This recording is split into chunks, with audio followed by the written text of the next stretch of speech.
दोस्तों, आज की कहानी है दीदी आपकी बहुएं तो बड़ी संस्कारी हैं। दोस्तों, कहानी शुरू करने से पहले अगर आपने हमारे चैनल को सब्सक्राइब नहीं किया है तो सब्सक्राइब कर लीजिए ताकि आपके पास पहुंचे हर नया वीडियो। राधिका और सरगम के अलावा बाकी सब ने घर में नाश्ता कर लिया था। दोनों देवरानी जेठानी किचन का काम समेटकर अपना नाश्ता लेकर आराम से नाश्ता करने बैठे थे कि डोरबेल बजी। क्योंकि बहुएं नाश्ता कर रही थी इसीलिए सरला जी ने उठकर दरवाजा खोला। सामने उनकी प्यारी सहेली शारदा जी खड़ी थी। सरला जी ने बड़े प्रेम से अपनी प्यारी सखी को अंदर बुलाया और सम्मान से बिठाया।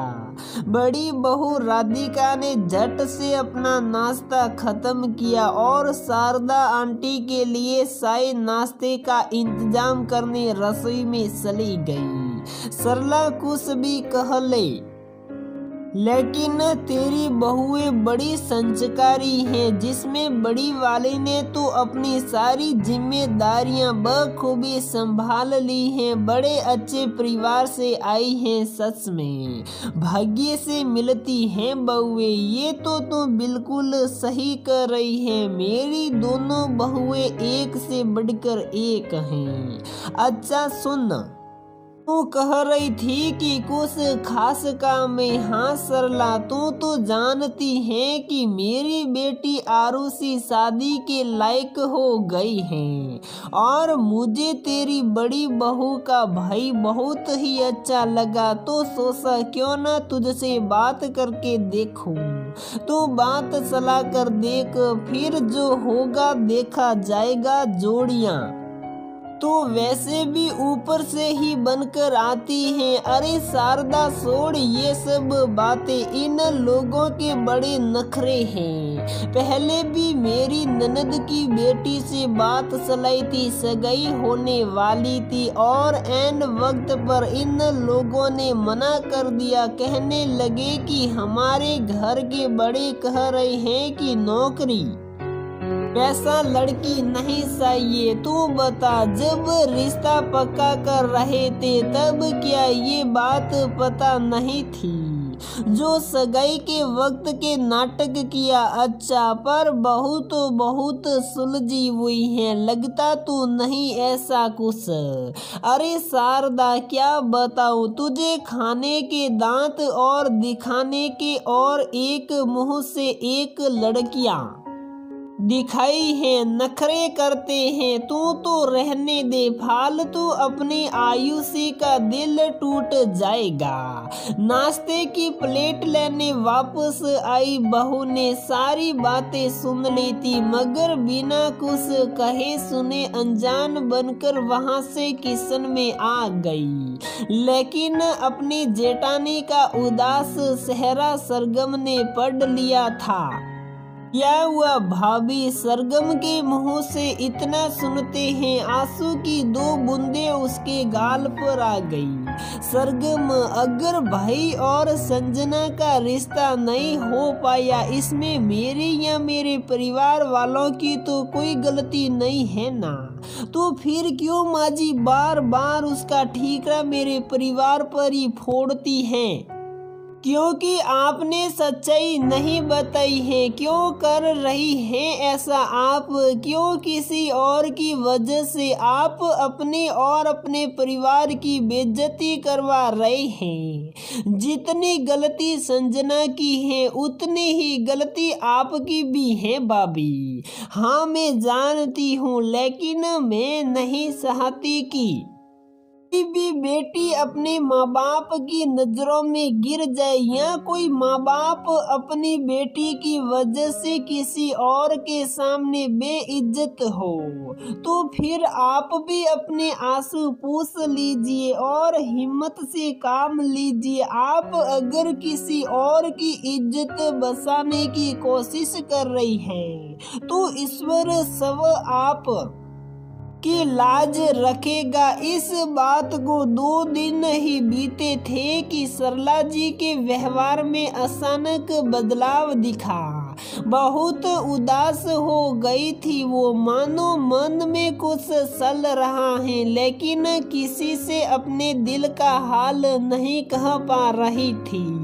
सरला जी में आए इस बदलाव को दोनों बहुएं और बेटे समझ चुके थे, लेकिन सरला जी किसी से भी कुछ भी नहीं कह रही थी। पूछने पर कहती थी कि तबीयत ठीक नहीं है। रविवार के दिन दोनों बेटे घर पर ही थे कि अचानक सरला जी का ब्लड प्रेशर हाई हो गया और वह बेहोश होकर गिर गई। आनन फानन में उन्हें अस्पताल ले जाया गया। डॉक्टर ने फटाफट इलाज शुरू किया और जल्दी ही सरला जी की हालत स्थिर हो गई और सरला जी घर आ गई। मम्मी जी ये लीजिए, मैंने आपके लिए नमकीन दलिया बनाया है, आपको अच्छा भी लगेगा और पौष्टिक भी है। दलिया लेकर आई। राधिका बोली। राधिका के हाथ से दलिया लेती हुई सरला जी बोली, राधिका एक बात बता, क्यों इतने दिनों से तू मेरी जली कटी बातें सुन रही थी, जबकि तू तो सब कुछ जानती थी। माँ जी मैं आपकी बात समझ नहीं पा रही हूँ, आप क्या कहना चाहती हैं संजना के बारे में? राधिका मुझे माफ कर दे, मैं तो यही समझती रही कि ये रिश्ता तेरे मायके वालों ने जबरदस्ती तोड़ा है, लेकिन सच्चाई तो कुछ और ही निकली। मतलब आपको सब पता चल चुका है माँ जी? हाँ राधिका, सब पता चल चुका है और मुझे ही नहीं पूरी दुनिया को पता चल चुका है। संजना जिसे हमने सीधी सादी बच्ची समझा था, वह अपने माँ बाप का नाम मिट्टी में मिलाकर किसी के साथ भाग गई। तब मुझे ये बात समझ आई कि शायद तेरे मायके वालों को भी अंदाजा हो चुका था, इसीलिए बहाना करके रिश्ता तोड़ दिया। माँ जी आप सही कर रही हैं, मुझे और मेरे परिवार वालों को सब कुछ पहले से ही पता चल चुका था और ये सब कुछ हमें बताने वाला और कोई नहीं संजना ही थी। उसी ने हमें ये बताया था कि उसका रिश्ता किसी और के साथ है और वो ये शादी नहीं करना चाहती है, और अगर ये शादी हो भी गई तो फिर भी वह उसी लड़के के साथ रिश्ता रखेगी। आप ही बताइए, ऐसे में कैसे मैं अपने भाई की शादी संजना से होने देती? इसीलिए मैंने खुद सबसे पहले इस रिश्ते के लिए मना किया। मैं जानती थी कि इसके बाद मुझे आपके ताने जरूर सुनने पड़ेंगे, लेकिन उन तानों की खातिर मैं अपने भाई की जिंदगी बर्बाद नहीं कर सकती थी। राधिका मुझे माफ कर दे बेटा, संजना की वजह से ना जाने कितने ही बार मैंने तुझसे गलत व्यवहार किया, लेकिन गलत तो संजना निकली। नहीं माँ जी आप माफी मत मांगिए, कहते हैं ना कि जोड़ियां तो ऊपर से बनकर आती हैं, तो फिर बस इसमें आपकी या मेरी किसी की कोई गलती नहीं थी।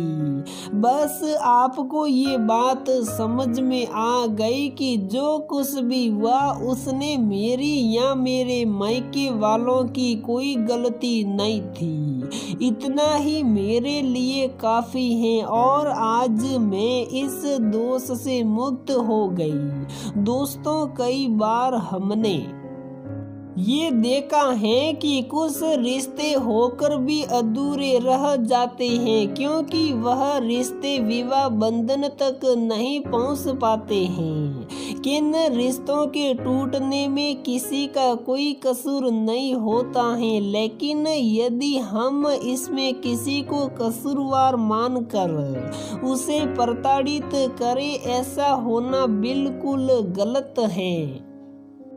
तो दोस्तों, हमारी ये कहानी यहीं पर समाप्त होती है। अगर आपको हमारी ये कहानी पसंद आती है तो प्लीज़ वीडियो को लाइक करें, शेयर करें और हमारे चैनल को सब्सक्राइब ज़रूर करें।